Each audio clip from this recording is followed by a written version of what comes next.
Berapa banyak yang sudah melewati ujian iman di sini?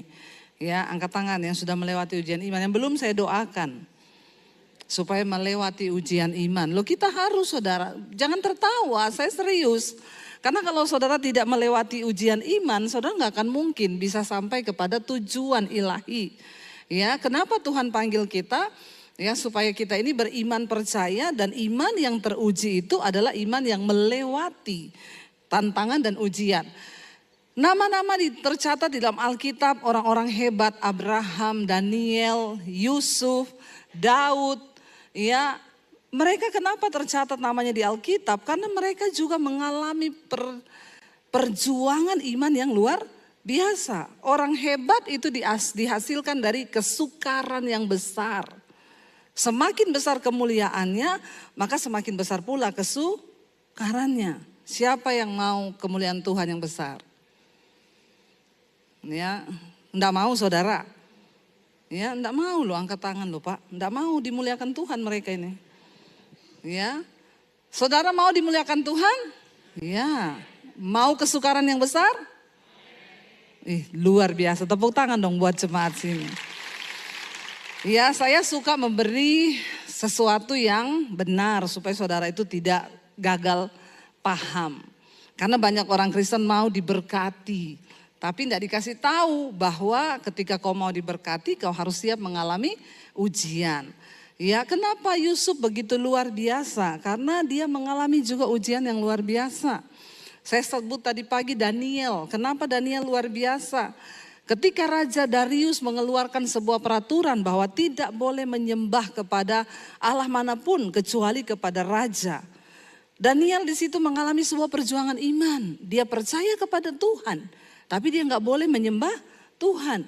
Siapapun yang menyembah kepada Tuhan selain dari kepada Raja Darius, dia akan dihukum mati. Kira-kira kalau saudara mendapatkan sebuah ancaman seperti ini, saudara akan dihukum mati kalau saudara menyembah kepada Tuhanmu. Coba tolong pikir ya. Jadi kita ini kalau baca Alkitab jangan cuma baca. Saya suka merenung, coba kalau saya jadi Daniel.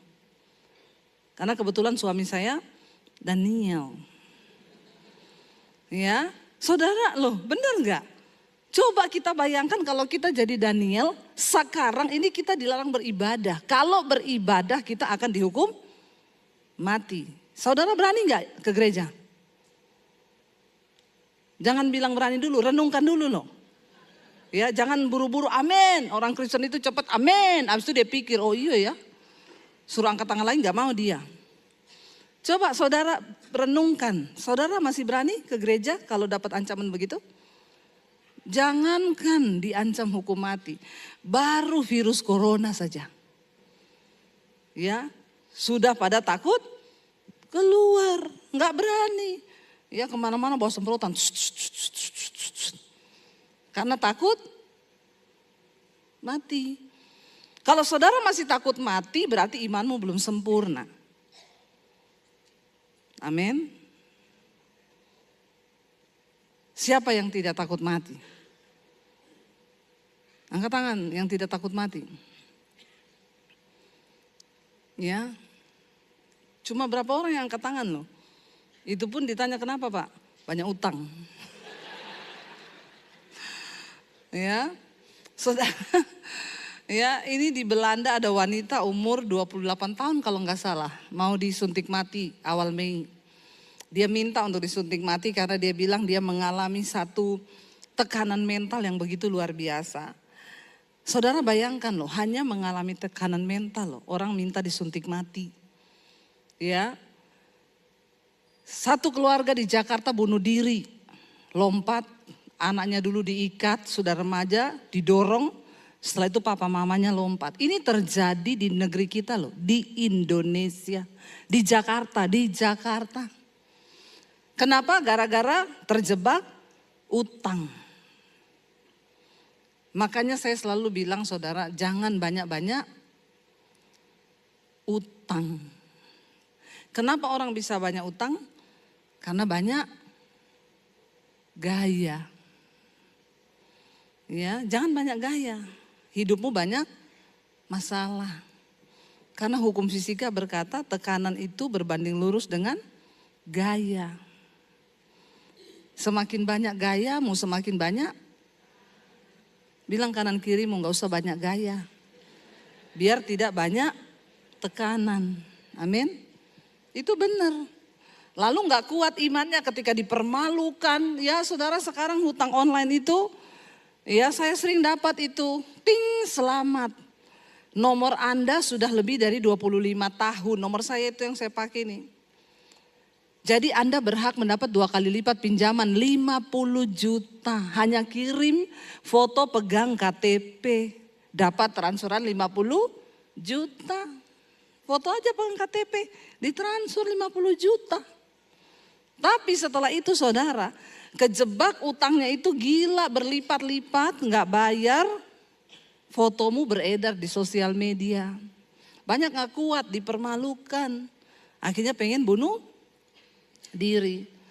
Saudara, penderitaan yang seperti apa yang Tuhan izinkan terjadi itu, tadi pagi saya sudah bacakan bahwa kenapa kita harus menderita mengalami ujian iman saudara. Ya, dalam 1 Petrus 4, tadi pagi saya bacakan terutama ya dikatakan di sana ayat yang ke-12 sampai 19. Dikatakan di ayat yang ke-19 tadi pagi, karena sekarang telah tiba saatnya, ayat yang ke-17, penghakiman itu dimulai. Dan pada rumah Allah sendiri yang harus pertama-tama dihakimi. Dan jika penghakiman itu dimulai pada kita, bagaimanakah kesudahannya dengan orang yang tidak percaya? Kenapa kita mengalami ujian iman hari-hari ini? Karena sekarang penghakiman sudah dimulai. Siapa yang harus pertama dihakimi? Anak-anak Tuhan. Kita dulu yang harus dihakimi saudara. Tapi Alkitab bilang, makanya kau berbahagia kalau kau menderita karena kebenaran. Jangan ada di antaramu yang menderita karena pencuri, pembunuh, pengacau. Ya, jangan ada yang menderita sebagai pembunuh. Tapi kalau engkau menderita karena kebenaran, maka engkau mengambil bagian di dalam penderitaan Kristus. Dan engkau akan menerima kemuliaan kalau Kristus datang kembali. Makanya hari-hari ini kurang-kurangi dosa. Ya, kurang-kurangi dosa saudara. Kita ada di hari-hari yang terakhir sekarang. Jangan terlena loh.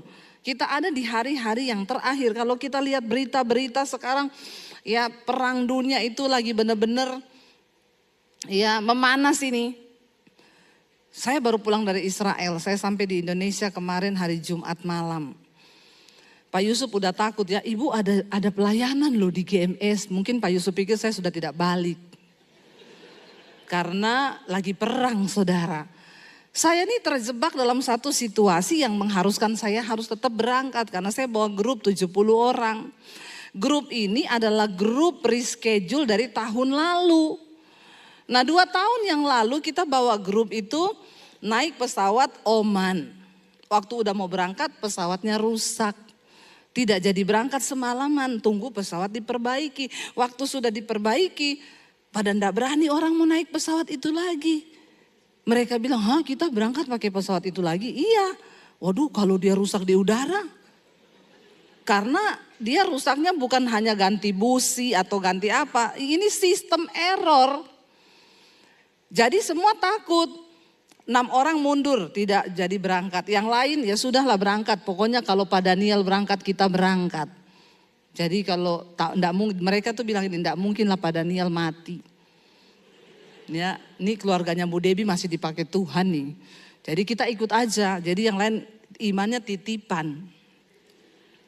Jadi ketika saya memilih bikin tour ini, saya bilang sama travelnya, saya enggak mau ya naik Oman. Kita pakai pesawat walaupun mahal, tapi pakai Emirates. Ya mahal sedikit nggak apa-apa, tapi itu pesawat aman. Teraman itu. Kita langsung turun Tel Aviv aja, biar nggak ada apa-apa. Ternyata 1 minggu sebelum berangkat, perang di Israel. Ya Gaza. Masuk menyerang ke sana saudara Hamas. Jadi pesawat kami yang kami untung waktu itu naik Emirates. Jadi dia embargo, dia tidak berangkat, tidak mau masuk Tel Aviv. Orang-orang kemarin sudah pada berangkat, pesawat kami tidak berangkat. Saya bilang gini, kalau tunggu dia masuk Tel Aviv kapan? Lama, rubah aja deh. Rubah rute, kita masuk lewat Jordan. Cari yang aman, transitnya Dubai. Banyak mall di Dubai, biarpun transit lama orang seneng karena itu bukit pencobaan. Toh, ya. Di situ tembok ratapan bagi bapak-bapak. Kalau istrinya masuk ke Dior, bapaknya meratap di tembok. Jadi saya bilang gak apa-apa, masuk lewat yang enak aja. Dubai, oke Bu, dirubahlah reschedule. Bisa reschedule karena dia gak masuk Tel Aviv. Di reschedule kami ganti rute lewat aman. Emirat oke, diaturlah tanggal. 2 hari sebelum kami berangkat, Iran mengirim 200 rudal ke Israel. Tinggal 2 hari kita mau berangkat. Sekira-kira kalau saudara jadi saya, saudara berangkat enggak? Enggak kedengeran ini ngomongnya berangkat atau tidak, soalnya saya mangkat, enggak. Ya, tidak kan?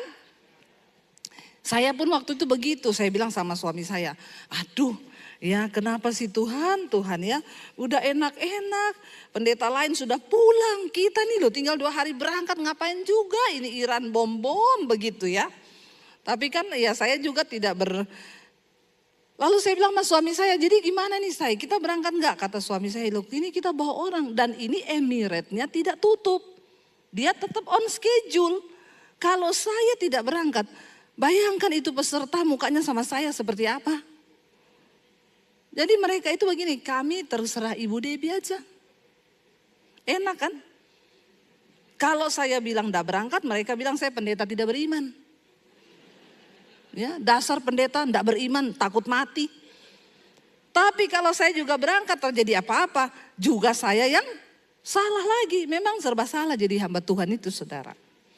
Tapi ya saya bilang sama suami gini, saya minta tandanya satu aja deh. Kalau Israel tidak menyerang balik, kita berangkat. Tapi kalau Israel menyerang balik, saya enggak berangkat. Tiba-tiba besoknya udah mau berangkat, dapat berita Dubai dilanda banjir. Saya bilang puji Tuhan. Pasti tidak jadi berangkat kita. Saya dikirimin video-videonya angin puting beliung, hujan begitu hebat di Dubai. Ngeri gak saudara? Menambah kengerian.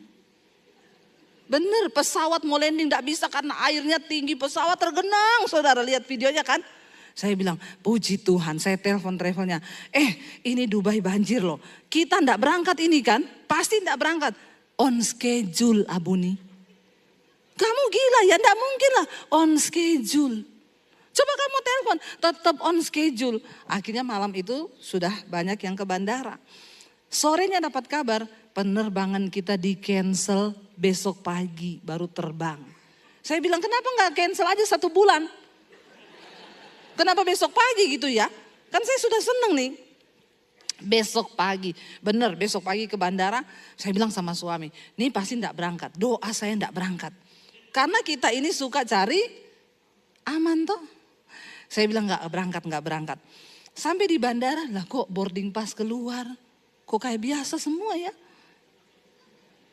Saya bilang lagi sama suami, kalau saya dengar kabar walaupun sudah mau naik pintu pesawat, saya dengar kabar Israel bom Iran, saya putuskan tidak berangkat. Apapun mereka mau bilang terserah, sorry ya. Saya naik ke pesawat, enggak ada berita. Begitu sudah di pesawat, udah terbang. Saya buka HP di atas pesawat, pakai wifi. Teman saya kirim, Bu, barusan Israel bom Iran. Saudara enak tertawa ya. Saya waktu itu di pesawat, Tuhan kenapa sudah di pesawat Tuhan. Saya enggak bisa lompat. Iya toh. Saya tuh cuma berdoa, ya ampun kenapa ya. Apa maksud Tuhan di balik semua ini. Ya dapat jawaban lagi. Jangan mau cari aman. Katanya beriman. Akhirnya saya sudah begini. Saya bilang sama suami, nih beritanya nih bener toh. Iran akhirnya ngebom Israel. Orang guide-nya yang di Israel bilang, aman Abuni, ini pemerintah Israel sudah menyatakan tidak akan bom balik Iran. Saya bilang gak mungkin pasti ngebom, gak bener. Bener. Saya baca lagi teman saya kirim berita. Ibu naik pesawat apa? Emirat. Dikirim berita, pesawat Emirat putar balik. Karena Israel mengebom Iran. Beberapa penerbangan ke Teheran terpaksa putar balik. Dalam hati saya, kalau putar balik motor gampang ya. Pesawat putar balik saudara.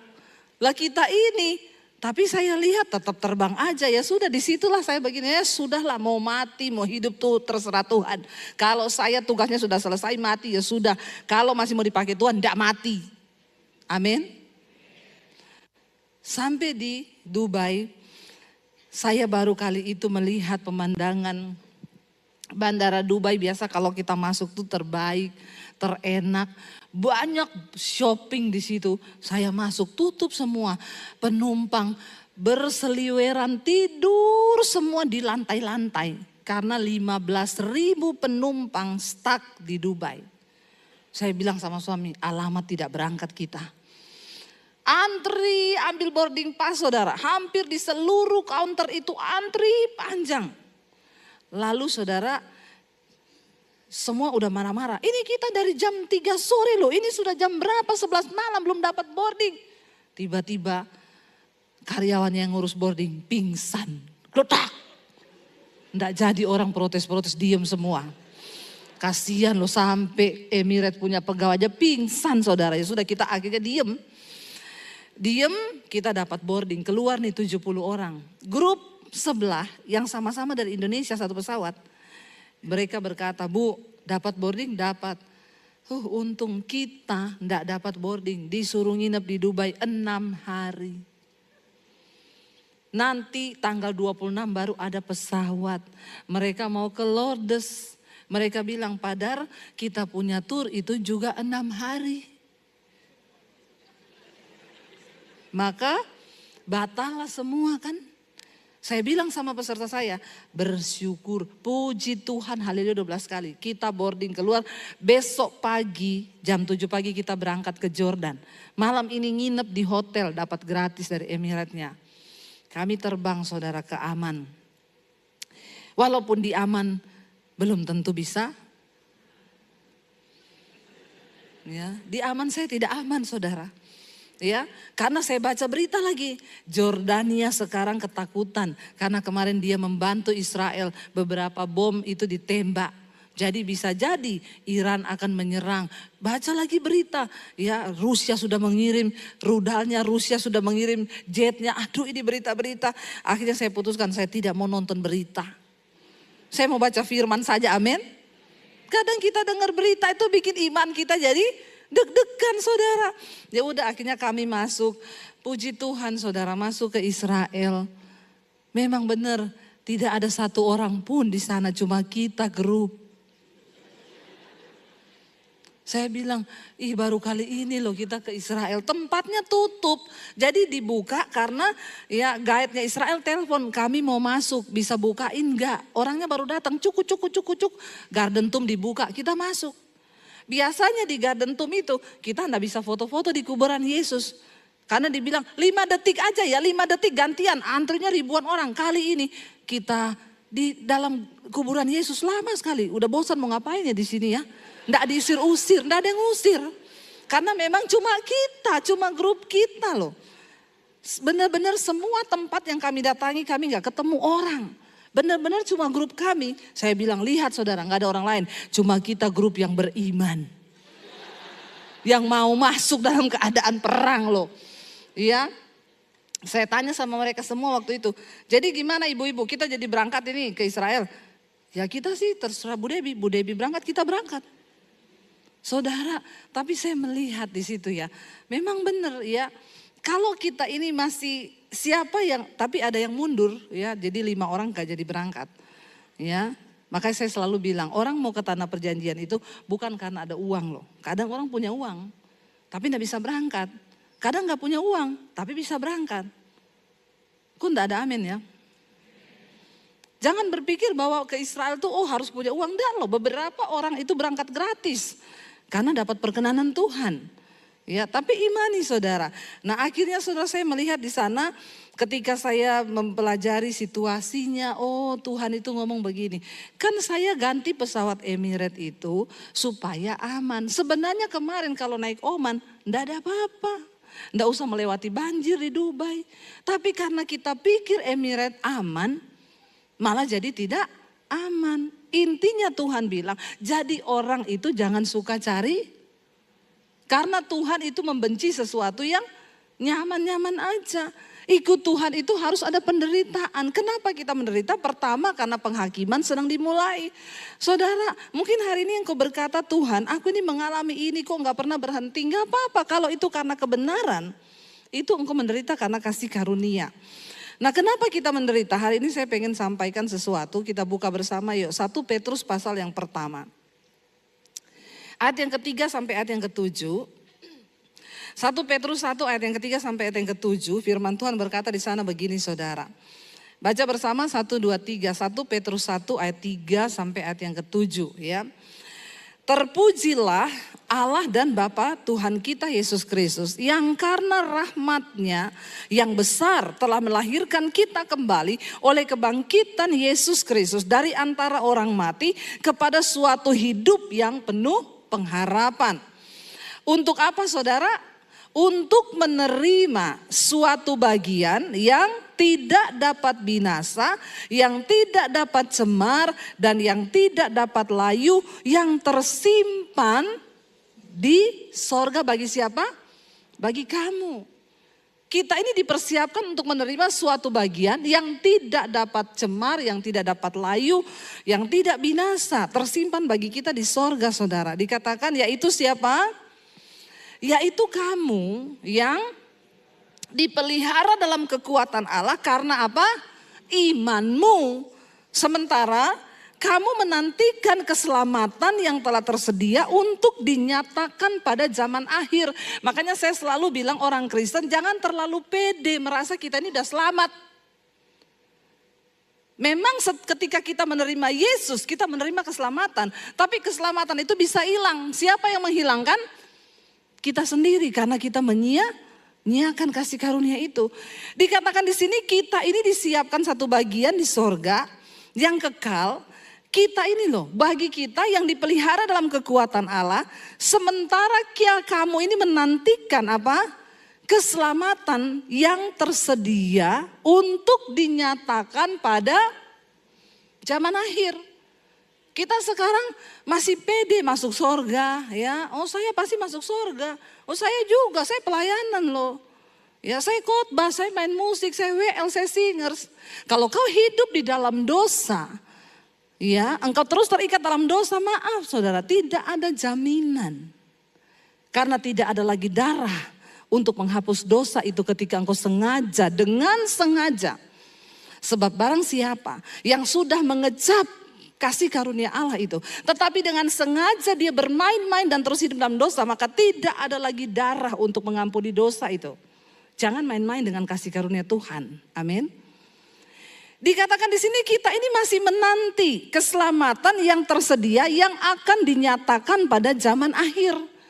Nanti satu saat kita semua akan berdiri di hadapan tahta pengadilan Kristus. Barulah di sana kita tahu. Sekelas Benny Hinn aja dapat penglihatan ditolak loh saudara di pintu surga. Itu bangkitkan orang mati loh. Sembuhkan orang lumpuh. Kurang apa coba Benny Hinn? Tapi di kesaksiannya waktu dia mati, dia dibawa ke surga, dia ditolak di pintu surga. Nggak bisa, aku tidak mengenal engkau pembuat kejahatan. Loh padahal kita melihat dia berdiri di mimbar loh. Makanya saya mau berkata hati-hati. Kita yang sudah berdiri di mimbar ini hati-hati. Singers, WL, pemusik, pengkhotbah, semua pendoa. Jangan ada yang homo, kau hidup dalam homoseksual, kau hidup dalam free sex, kau melakukan segala dosa. Maaf saudara, engkau menyia-nyiakan kasih karunia Tuhan. Engkau sengaja, darah Yesus tersedia bagi dosa kita yang tidak disengaja loh. Tapi kalau kita dengan sengaja terus bermain-main dalam dosa, maaf, tidak ada darah untuk menghapus dosa itu lagi. Itu berarti kita mencemplungkan diri. Ya, saudara, makanya saya selalu bilang tidak semua orang Kristen selamat. Ya maaf, ini Alkitab bilang dengan jelas kita masih menanti.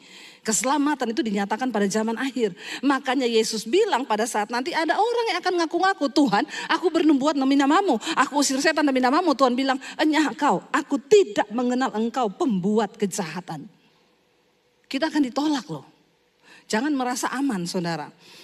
Dikatakan begini saudara, kita ini masih menanti. Sementara kita menantikan ya, keselamatan itu dinyatakan pada zaman akhir. Ayat berikutnya berkata apa? Bergembiralah akan hal itu, sekalipun apa? Sekarang ini kamu seketika harus apa? Berduka cita oleh berbagai-bagai pencobaan. Siapa yang lagi ada pencobaan hari ini? Yang lagi ada masalah, angkat tangan. Yang tidak ada masalah pulang saja. Ada ya orang hidup nggak ada masalah. Ya, saudara ada masalah semua? Saya ada. Setiap orang hidup itu pasti ada masalah. Kalau kau masih ada masalah, itu tanda bahwa kau masih hidup. Makanya bersyukur. Ya, kalau orang datang, Bu saya ada masalah, ya puji Tuhan ibu masih hidup. Iya toh? Nggak usah mengeluh, ibu masih hidup, puji Tuhan. Kalau udah nggak ada masalah, ibu sudah innalillahi di rumah Bapa. Ya, masalah itu tanda kita masih hidup di dunia. Makanya nggak usah banyak mengeluh, nggak usah alay, nggak usah lebay. Amin. Dikatakan kita ini sementara menantikan keselamatan yang dinyatakan pada zaman akhir ini, kita harus berduka cita oleh berbagai-bagai pencobaan. Baca ayat yang berikutnya apa? Maksud semuanya itu ialah apa? Untuk membuktikan kemurnian imanmu yang jauh lebih tinggi nilainya daripada emas yang fana, yang diuji kemurniannya dengan api, sehingga kamu memperoleh puji-pujian dan kemuliaan dan kehormatan pada kapan? Pada hari Yesus Kristus menyatakan dirinya. Katakan amin. Kenapa kita diuji? Ya, kenapa saudara? Supaya waktu Yesus datang, kita ini memperoleh kemuliaan. Puji-pujian, bukan dari mulut manusia, tapi dari mulut Tuhan. Makanya gak usah kejar pujian dari manusia. Pujian dari manusia itu pret. Ya, benar. Saya kalau dipuji orang, selalu saya ngomong pret. Ya, karena manusia itu memang munah. Toh? Jangan percaya sama manusia, percaya sama Tuhan, ya. Bener, ibu tambah cantik, tambah kurus langsung loh, pret. Basa-basi keles. Nah, kok dibilang gitu enggak seneng? Enggak, memang enggak seneng. Ya, enggak usah muji-muji. Mari kita cari puji-pujian dari Tuhan, itu yang murni. Ya, enggak usah pencitraan karena Alkitab berkata, Tuhan itu tahu siapa milik kepunyaannya. Barang siapa yang menyucikan dirinya dari hal-hal yang jahat, dia dipandang layak oleh Tuhannya, diangkat menjadi perabot yang mulia. Enggak usah cari muka sama manusia, enggak usah cari muka sama Pak Gembala, enggak usah cari muka sama bosmu di kantor, enggak usah cari muka sama siapapun, cari muka sama Tuhan. Amin. Aku ingin berkenan di hadapan-Mu Tuhan, aku ingin berkenan kepadamu Tuhan. Jangan cari berkenan sama manusia. Karena manusia itu semuanya palsu. Mari kita cari perkenanan Tuhan. Dikatakan di sini maka Yesus Kristus akan datang dan engkau akan menerima puji-pujian sekalipun saat ini engkau harus menderita oleh berbagai-bagai pencobaan. Gak apa-apa, karena maksud dari semua pencobaan itu untuk membuktikan kemurnian iman kita. Tuhan itu mau melihat kemurnian iman kita saudara. Banyak orang aku percaya. Saya baru lihat itu waktu kita naik pesawat rusak ke Israel. Wah, orang Kristen kalau ngomong mati adalah untung. Hidup Kristus, mati keuntungan. Begitu naik pesawat rusak, mundur. Waduh, pesawatnya itu ternyata masih pada takut mati. Kalau kita mau sempurna dalam iman, ya titik paling akhir itu kita udah gak takut mati. Amin. Yesus berkata siapa yang takut kehilangan nyawanya, maka dia akan kehilangan nyawa. Tapi siapa yang kehilangannya karena aku, karena kebenaran, dia akan memperolehnya dalam hidup yang kekal. Kita harus sampai pada titik itu, enggak usah takut mati saudara.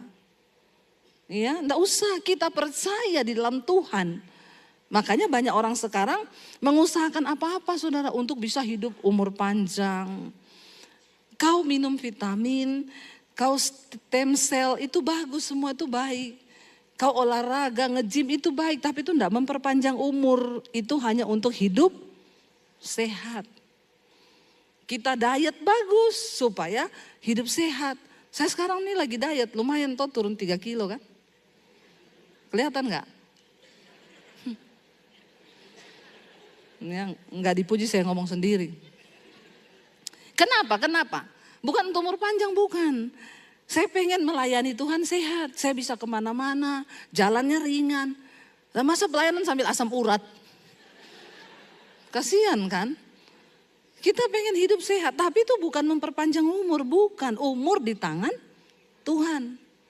Jangan salah saudara. Kita menderita itu baik bagi kita saudara. Supaya kemurnian iman kita ini semakin diuji. Saudara harus cek diri coba. Kalau saya cek seringkali Tuhan, saya ini dalam hal kepahitan saya sudah lulus sih. Ya, saya banyak dibikin kepahitan sama orang. Puji Tuhan saya mampu mengampuni. Saya mampu menyebut nama orang itu, lalu saya tersenyum dan saya lepaskan pengampunan. Saya coba uji, dalam hal apa saya ini belum diuji. Ya, pernah satu kali saya mikir gini, saya ini belum pernah diuji dalam hal keuangan loh. Artinya apa? Ditipu orang itu. Saya belum pernah loh, saya bilang begitu. Tiba-tiba waktu saya lagi bangun studio, uang saya dibawa lari 300 juta. Loh benar saudara. Saya bilang begini, Tuhan aku kan cuma ngomong di hati. Jangan coba-coba loh ngomong-ngomong sesuatu tuh ya terjadi. Tapi enggak apa-apa. Nah waktu itu saya marah saudara. Saya bilang kok bisa ya orang ini gini. Dia anak Tuhan lagi pemborongnya. Kenapa dia bisa bawa lari uang kita 300 juta. Saya emosi saudara. Saya salahin suami. Siapa suruh juga kamu pakai dia gini. Ya. Lalu satu saat saya bertanya sama Tuhan. Saya WA dia terus balikin uang saya. Awas kalau kamu gak balikin terkutuk kau. Pendeta juga manusia saudara. Ya, karena memang saya bilang saya belum pernah diuji dalam hal ditipu orang, uang saya hilang begitu saja. Tiba-tiba terjadi. Ya, lalu satu kali saya berdiam diri, saya bilang Tuhan kenapa ya? Ini kan uang untuk bangun studio, kenapa ditipu orang? Tuhan bilang, ya kan kau belum pernah mengalami yang ini. Semua sudah lulus toh, ini belum. Terus kalau orang datang konseling sama kamu, cerita bahwa dia ditipu, apa yang kau sarankan? Saya malu. Karena kalau ada orang datang, Bu saya ditipu berapa? 5M. Bu uang gampang dicari. Damai sejahtera sukacita. Itu kerajaan sorga Bu. Nah Tuhan ingetin saya. Kamu kan bisa nasihatin orang begitu. Nah sekarang kamu mengalami. Kamu bisa nggak melakukan yang kamu ngomong dari mulutmu itu? Saya bilang, ya Tuhan dia kan orang kaya Tuhan. Kalau saya ini duit pas-pasan loh. Oh masih ada alasan toh. Tuhan bilang saya enggak minta alasanmu. Kalau terjadi, sekarang sudah terjadi. Enggak peduli mau kamu uang pas-pasan, mau dia kaya. Kamu mau taat enggak melakukan firman? Saya tarik napas panjang saudara. Saya bilang, ya wes, ya mau taat saya. Ya sudah sekarang kamu kirim WA. Bilang kamu mengampuni. Enak aja loh. Ya toh? Kan kita begitu toh. Tapi ya udah saya mau taat daripada saya hilang damai sejahtera itu hal kerajaan sorga. Ya udah saya ketik. Saya bilang saya marah loh sama kamu. Saya kecewa sama kamu. Kamu tipu saya gini. Tapi hari ini Tuhan tegur saya. Saya melepaskan pengampunan buat kamu. Tuhan memberkati kamu. Mau saya kirim, Roh Kudus bilang tambahin di situ. Dan mulai sekarang saya tidak akan tanya lagi soal uang itu. Kalau itu tunggu dulu Tuhan. Ini urusan panjang ini.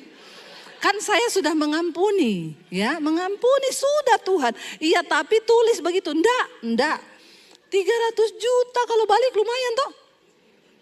Beli cilok itu dapat berapa gerobak saudara. Ya. Saya bilang enggak kalau itu sorry Tuhan. Maaf. Siapa tahu dia masih ada niat baik cicil toh. Enggak, tulis begitu tulis. Kalau kau ingin melihat berkatku, tulis. Ya masa kayak gitu tuh Tuhan. Yang penting kan saya sudah mau mengampuni ini. Saya udah enggak marah-marah, saya udah tulis itu. Aduh saya bergumul saudara. Nggak ada jemaat yang tahu tuh. Ini antara saya dengan Tuhan. Jangan bilang pendeta tuh nggak diuji. Pendeta nomor 1 duluan diuji, baru jemaat. Saya tarik napas. Cepat kirim. Saya tulis dan mulai sekarang. Saya tidak akan tanya lagi perihal uang itu. Tulis Tuhan memberkati, Tuhan memberkati. Saya tambah di bawah, tetapi kalau kau tidak bertobat terkutuk kau. Kan sekalian toh. Saya curhat sekalian toh. Mumpung sudah terakhir loh Tuhan. Enak aja lu. Kan ini masih Alkitabiah. Bertobat kau, bertobat. Ya udah saya kirim. Saya kirim cuma dibalas terima kasih Bu. Gondok enggak? Gondok saudara, gondok. Besok iblis ngomong. Ketik tanya uangnya mana? Ada niat balik enggak, balikin. Ada niat baik enggak dia? Saya sudah mau ambil HP. Tuhan bilang, sudah mengampuni. Sudah ngomong tidak akan tanya uang itu. Kenapa lagi kau mau tanya? Koreksi hatimu. Saya berdoa, ampuni saya Tuhan. Tuhan. Baik Tuhan, saya tidak mau tanya. Orang Kristen, jangan lagi kau tanya-tanya utangmu sama orang ya. Siapa suruh kau utangi dia? Karena cuma di Indonesia ini, kalau kita mau tagih utang, kita harus kasih alasan kenapa kita tagih utang itu. Cuma di negara yang berkembang ini, negara berflower ini toh. Mau tagih utang takut, karena yang lebih galak yang utang. Masa mau tagih utang, selamat siang maaf ya mengganggu, anakku tuh kan sakit. Jadi dia harus ke dokter, bisa gak balikin uang yang kamu pinjem dulu, gondok. Kamu kok gak ngerti-ngerti ya, saya belum ada duit. Makanya kalau saudara tidak bisa merelakan, gak usah pinjemin. Amin. Kalau pinjemin berarti rela. Supaya jangan ada lagi orang Kristen saya lihat di sosial media tagih-tagih utang. Banyak loh orang Kristen itu tagih utang di sosial media. Ya, gaya lu selangit, utang 1 tahun belum dibayar. Kan gak jadi berkat kita ini ya. Jangan saudara. Akhirnya saya berusaha merelakan. Saya melepaskan pengampunan. Berat saya bergumul. Tapi dia buka IG lihat dia lagi jalan-jalan sama istrinya. Lagi nginep di hotel ini. Gondok gak kita? Ya udah untuk sementara blokir dulu dia deh biar gak lihat lagi. Loh kita kan harus menjaga hati toh. Menjaga hati kita ini. Gak gampang menjaga hati ini saudara. Saya tiap hari bergumul Tuhan, ya Tuhan kuasai hatiku, Tuhan kuasai hatiku. Udah yang penting dia sudah tahu saya mengampuni dia, sudah saya ini loh Tuhan. Berat loh saudara diuji, gak gampang. Tapi kita sedang dimurnikan. Akhirnya terbukti saya bisa melepaskan pengampunan ketika apa? Saya dan suami sudah tidak berantem, saya gak salahin suami lagi, saya tidak ada kepengen nagih lagi. Di saat sudah lulus tiba-tiba ada yang WA, Bu, saya diberkati sama khotbah-khotbah ibu gini. Saya orang Katolik Bu, gini. Ibu lagi ngapa sekarang studio ibu harus bagus gini. Ya saya lagi bangun studio ini. Berapa biayanya? Kirim aja Bu fotonya dalam hati saya. Pret. Ini pandemi begini, emang ada orang yang mau kasih duit? Bu saya disuruh Tuhan, sampai 3 kali dia telepon, dia WA saya, Bu tolong foto aja Bu, proposal yang ke tukang itu habisnya berapa? Saya bilang sama suami saya, habisnya 850 juta, gaya-gaya minta foto, emang dia mau kasih segitu? Suami saya bilang, ya kan dia cuma minta, kasih aja lah terserah dia mau kasih apa tidak, yuk kasih aja. Benar juga ya, saya foto saudara, saya kirim 850 juta, Bu boleh minta nomor rekening, ditransfer 1M. Kok enggak wow ya? Wow, itu orang gak saya kenal. Saya gak tahu dan dia juga gak tahu kalau saya lagi bangun studio. Dia gak tahu kalau saya lagi ditipu. Dia gak tahu. Dia gak tahu saudara. Tapi Tuhan tahu. Sebelum engkau mau melihat mujizat dan kemuliaan Tuhan, kau harus siap dulu diproses. Dari situ saya mengerti, oh Tuhan ya, gak dibalas 300 juta enggak loh. Langsung saudara, Tuhan balikin. Waktu itu kami mau ambil mobil saudara, habis pandemi itu. Karena mobil cuma 1, kalau suami saya pelayanan saya pakai Grab. Nah saya bilang bolehlah, kita sudah ada berkat beli satu. Baru DP 10 juta. Tiba-tiba ada orang telepon saya, Bu Debbie saya minta maaf ibu jangan tersinggung. Kenapa ya Pak? Saya disuruh Tuhan kasih ibu mobil. Oh enggak, saya enggak tersinggung, enggak tersinggung, kagak. Ini luar biasa loh, mau beliin mobil bilang jangan tersinggung. Biasanya kan gitu mau utang toh. Tiba-tiba orang yang lama tidak dikenal tiba-tiba halo saya, itu paling horor. Horor itu, horor sekali. Lama gak ketemu tiba-tiba halo say. Habis itu maaf ya, mengganggu boleh bisa pinjem, wes itu sudah ya. Ini Bu saya minta maaf. Saya tidak kenal orangnya saudara. Iya kenapa ya Pak, saya minta maaf ibu jangan tersinggung. Waduh enggak Pak, kenapa ngomong aja. Saya disuruh Tuhan beliin ibu mobil. Saya bilang loh kok bisa Pak, enggak tahu. Loh Pak saya ini lagi DP mobil 10 juta harganya berapa sekian. Dia transfer, kami gak jadi kan kehilangan uang 300-an lebih untuk bayar mobil. Karena sudah dibayari, Tuhan bilang lihat. Itu selangnya hanya beberapa minggu loh saudara setelah saya melepaskan pengampunan. Ini kalau saya bersaksi gini nanti ada yang angkatin khotbah saya ini. Ya terus gini, pendeta halu. Kalau bersaksi sama jemaat sukanya bohong. Yang enak-enak dikasih uang 1 M. Saya mau bilang sama orang-orang itu pret. Makanya lu gak pernah lihat mujizat. Karena kau gak percaya Tuhan. Kau gak percaya Tuhan. Banyak orang-orang Kristen yang gak percaya saudara. Bahwa hal-hal yang supranatural itu bisa terjadi. Rugi kau hidup di dunia ini tidak melibatkan Tuhan, rugi. Malah kau anggap yang begitu-begitu halu. Pengejek-pengejek di akhir zaman. Akan tampil para pengejek di akhir zaman. Yang ngomong, ini pendeta halu. Saya kesaksian, ada satu orang utang 200 M. Cerita ke saya dengar itu sesak napas saya. Dia bilang, Bu doakan saya ya Bu, saya utang 200 miliar. Bu M itu apa Bu, ember atau apa ya Bu? Bu M miliar Bu 200, mau pingsan saya. Mau pingsan, saya aja dengar mau pingsan. Bayangkan uang 200 juta itu saya gak bayangkan itu banyaknya sebanyak apa. Terus dia datang sama saya minta didoakan. Kalau saudara jadi pendeta, saudara mau ngomong apa? Ya, aduh Bu, 200 juta saya tolong ibu bisa Bu, tapi 200 M Bu. Saya cuma bilang begini, saya berdoa Tuhan kasih ayat buat dia ini. Tiba-tiba ayat itu keluar, saya bilang Bu, Tuhan kasih satu ayat di hati saya buat ibu. Ingat bukan karena kuat gagahmu, tapi karena rohku kata Tuhan. Jadi ibu ini ditinggal mati suaminya. Dia gak tahu apa-apa, tiba-tiba orang datang lapor bahwa perusahaan suaminya itu terlilit hutang 200 M.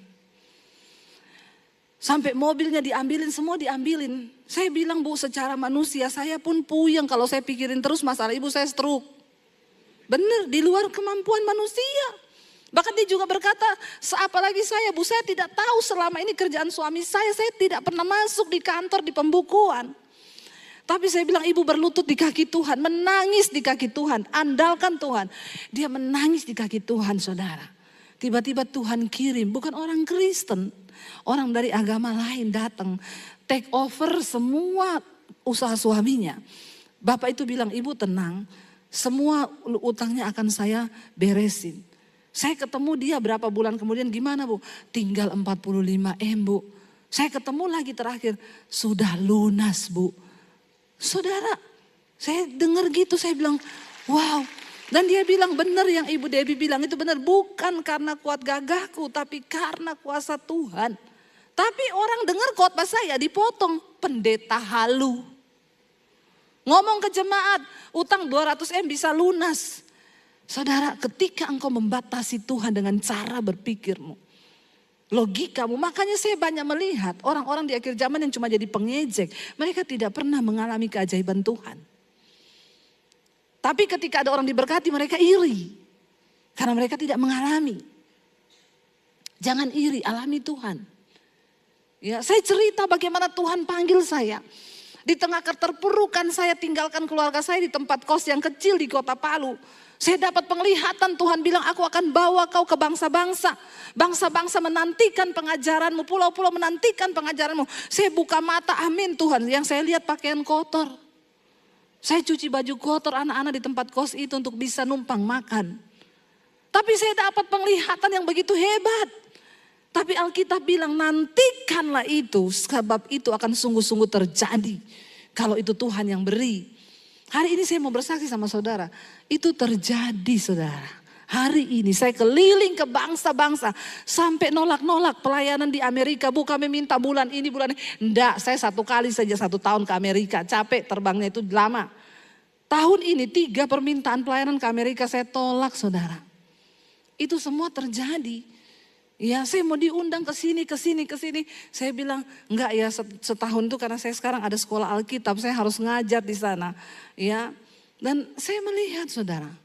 Bahkan ketika saya bangun sekolah Alkitab, secara nalar manusia ketika proposalnya keluar dari pemborong, sekian miliar saya bilang, hah duitnya siapa? Tapi saya bilang kita punya Tuhan yang hidup, jangan meminta, jangan pakai proposal, bahkan tidak usah tayangkan nomor rekening di layar YouTube. Tadinya saya pikir tayangkan aja lah, supaya banyak yang nyumbang. Tapi Tuhan tegur, coba kau tayangkan. Berani kau tayangkan di layar YouTube-mu nomor rekeningmu. Aku ndak ikut bekerja kata Tuhan. Kau kerjakan dengan kekuatanmu. Saya bilang sama suami, jangan merekayasa Tuhan. Stop, ndak usah taruh. Kita hanya berharap dengan iman Tuhan hidup. Pembangunan sekolah Alkitab selesai, semuanya selesai. Ya, bahkan uang yang tadinya sudah saya cadangkan untuk pembangunan tidak terpakai. Wow enggak Tuhan? Alami Tuhan saudara, alami Tuhan. Bulan Juni ini 1 angkatan pertama selesai. Sudah buka pendaftaran untuk angkatan yang kedua, 6 bulan tidak terasa. Waktu saya juga lihat ore-orean dari staf saya, Bu nanti setiap bulan kita keluar sekian puluh juta, 6 bulan itu sekian ratus juta. Saya bilang, sekian ratus juta banyak ya. Terlewat 6 bulan, tidak berasa. Saya gak berasa kecekik keluar duit. Dengan cara yang ajaib Tuhan pelihara.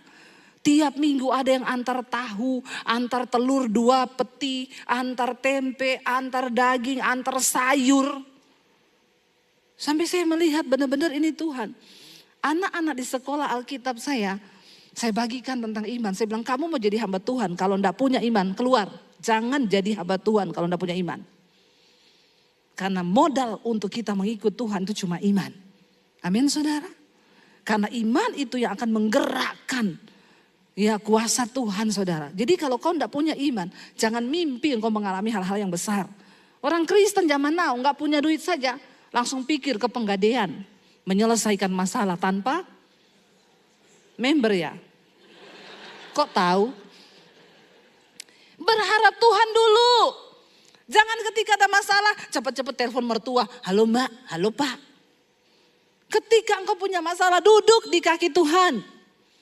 Menangis di kaki Tuhan. Dan berkata, Tuhan aku taruh imanku kepadamu. Sebab engkau hidup dan tidak ada perkara yang mustahil bagimu. Saya bagikan tuh di sekolah Alkitab. Kemarin saya suruh mereka bersaksi satu-satu. Saya mendengarkan kesaksian mereka. Wow, saya terperanjat ternyata puji Tuhan iman yang saya bagikan selama ini. Itu benar-benar terjadi. Ada anak sekolah Alkitab bilang, Bu, saya ini sudah gak ada uang 1 sen pun Bu. Karena memang mereka semua sekolah gratis saudara. Saya besok itu mau ibadah minggu. Gak ada uang kolektor, saya berdoa Tuhan. Aku besok mau ibadah, gak ada kolektor karena transportasi disediakan dari sekolah. Tapi saya bilang kolektor, kamu berdoa sendiri sama Tuhan. Dia berdoa, Tuhan aku gak punya uang kolektor. Lagi di ruang doa, tiba-tiba ada orang datang mengunjungi sekolah. Dia kebelet mau ke toilet. Dia bilang, aduh ada tamu lagi di bawah. Tapi saya kebelet. Dia turun ke bawah saudara. Waktu dia turun ketemu sama orang yang meninjau sekolah. Dia bilang, dek kamu juga sekolah di sini? Iya. Tiba-tiba orang itu panggil dia. Ada berkat ya dari Tuhan. Dikasih saudara. Dan cuma dia loh, yang lain tidak. Apakah itu kebetulan? Saya bilang karena kau pakai iman. Ada satu dari Papua. Waktu dia mau masuk sekolah. Dia tanya berapa kamu sanggup bayar? 3 juta saya bayarnya sih sanggup. Ya udah oke 3 juta. Dia berangkatlah saudara dari Papua sampai di sekolah. Tiba-tiba staf saya bilang begini, nggak usah kamu nggak diharuskan wajib bayar 3 juta itu karena semua Bu Debbie gratiskan yang sekolah di sini. Oh iya puji Tuhan ya, dia bilang yes aku dapat uang 3 juta. Dia masuk ke menara doa, dia berdoa, Tuhan bilang kasih uang itu 3 juta itu kasih ke sekolah. Karena dari awal kamu sudah menasarkan uang itu untuk bayar sekolah. Kenapa kamu mau ambil uang itu? Itu bukan hakmu. Dia bilang Tuhan kan lumayan saya cuma tinggal punya uang 3 juta ini. Dia memutuskan untuk pergi ke sekolah itu saudara. Dia tinggalkan pekerjaan padahal dia biayai adiknya kuliah. Dia merasa berdosa karena dia gak bisa lagi bayar adiknya kuliah. Yang kedua dia memang benar-benar gak punya duit. Waktu sampai di sekolah itu Tuhan uji lagi dengan uang 3 juta. Akhirnya dengan iman dia kembalikan uang itu. Dia tanya nomor rekening yayasan saya, dia transfer 3 juta. Besoknya dia dapat telepon dari adiknya, Kak puji Tuhan Kak, Tuhan turut bekerja. Kenapa? Aku sekarang dapat beasiswa, jadi kakak gak usah lagi pikirin bayar uang sekuliahku. Yang kedua tiba-tiba orang yang sudah lama banget utang sama dia gak pernah ditagih lagi. Karena kalau ditagih kan musuhan toh. Tiba-tiba WA, minta nomor rekening dong. Kenapa? Saya mau bayar utang saya yang lama sama kamu. Tuhan itu turut bekerja sewaktu kita taat, amin. Saya mendengar banyak kesaksian dari anak-anak sekolah yang saya bimbing. Saya bilang, wow Tuhan apa yang selama ini ternyata. Saya bilang kamu jangan pernah mau jadi hamba Tuhan kalau kamu gak punya cukup iman. Kalau kamu pinjam duit kanan kiri, kamu bukan hamba Tuhan. Hamba Tuhan gak boleh pinjam uang. Hamba Tuhan harus berharap kepada Tuhan, amin. Hamba Tuhan gak boleh jual-jual ayat. Karena kita percaya firman Tuhan berkata dia yang mencukupkan. Ayo saudara alami Tuhan. Lewat pergumulan iman. Kenapa terakhir ini ya. Ini waktunya sudah habis jauh tapi enggak apa-apa ya. Kan saya jarang-jarang kesini ya Pak Yusuf ya. Ini sudah lewat loh waktunya. Enggak apa-apa ya saudara, belum lapar toh. Saya ini baru pulang dari Israel loh.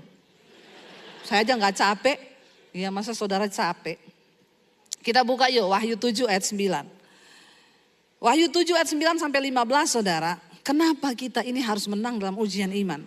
Kemudian daripada itu baca bersama. Aku melihat sesungguhnya suatu kumpulan besar orang banyak yang tidak dapat terhitung banyaknya.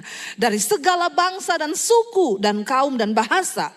Berdiri di hadapan tahta dan di hadapan anak domba. Memakai jubah putih dan memegang daun-daun palem di tangan mereka. Saudara kalau dibilang dari berbagai suku dan bahasa dan bangsa. Berarti Indonesia termasuk enggak? Termasuk. Orang Surabaya masuk enggak?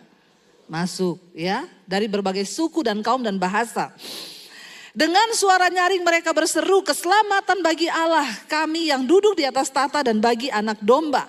Dan semua malaikat berdiri mengelilingi tahta dan tua-tua dan keempat makhluk itu mereka tersungkur di hadapan tahta itu dan menyembah Allah. Dan sambil berkata, amin, puji-pujian dan kemuliaan dan hikmat dan syukur dan hormat dan kekuasaan dan kekuatan bagi Allah sampai selama-lamanya. Ya, Yohanes mendapat sebuah penglihatan tentang akhir zaman di Pulau Patmos. Dia melihat satu pemandangan ketika satu saat nanti kiamat dunia ini, hari penghakiman tiba. Ada sekelompok orang dari berbagai suku, kaum dan bangsa berdiri memakai jubah putih di hadapan tahta anak domba Allah, di hadapan Kristus. Lalu saudara di sana dikatakan mereka itu menyanyikan puji-pujian, kemuliaan bagi Tuhan. Lalu dikatakan di sana dan seorang dari tua-tua itu berkata kepada Yohanes, dia bilang begini, kamu tahu siapakah mereka yang memakai jubah putih itu dan dari manakah mereka datang? Lalu Yohanes menjawab, maka kataku kepadanya, Tuanku, ya Tuhan mengetahuinya. Engkau tahu siapa mereka? Aku ini tidak tahu. Lalu ia berkata kepadaku, mereka ini adalah siapa? Baca. Orang-orang yang keluar dari kesusahan yang besar. Dan mereka telah mencuci jubah mereka. Dan membuatnya putih di dalam darah anak domba. Karena itu apa? Mereka berdiri di hadapan tahta Allah. Dan melayani dia siang malam di bait sucinya. Dan ia yang duduk di atas tahta itu membentangkan kemahnya. Saudara, kita lihat saudara. Siapa yang akan memakai jubah putih dan berdiri di hadapan tahta Kristus di hari terakhir nanti? Dikatakan mereka adalah orang-orang yang keluar dari kesusahan yang besar. Tapi mereka tetap menjaga jubahnya tetap putih dengan darah anak domba. Kesusahan yang engkau alami sekarang tidak ada apa-apanya saudara. Dibandingkan dengan rasul-rasul. Nabi-nabi dulu pernah mengalami. Jadi hari ini kalau engkau mengalami sesuatu, saya undang para imam musik maju ke depan. Kalau engkau mengalami sesuatu, engkau mengalami hal-hal yang tidak enak, engkau sedang ada dalam kesusahan yang mungkin itu engkau katakan kesusahan besar bagimu. Tetaplah bersuka cita. Tetap pertahankan imanmu kepada Tuhan. Jangan goyah, jangan bimbang, jangan ragu. Sebab di setiap musim hidup kita percaya akan melihat kebaikan dan kekuatan Tuhan di dalam hidup kita. Kita semua rindu berdiri memakai jubah putih di hadapan tahta anak domba Allah sambil menyanyikan pujian. Tapi orang-orang yang tidak taat, mereka dibuang ke dalam dapur api yang bernyala-nyala. Mari kita setia kepada Tuhan. Bangkit berdiri bersama saudara.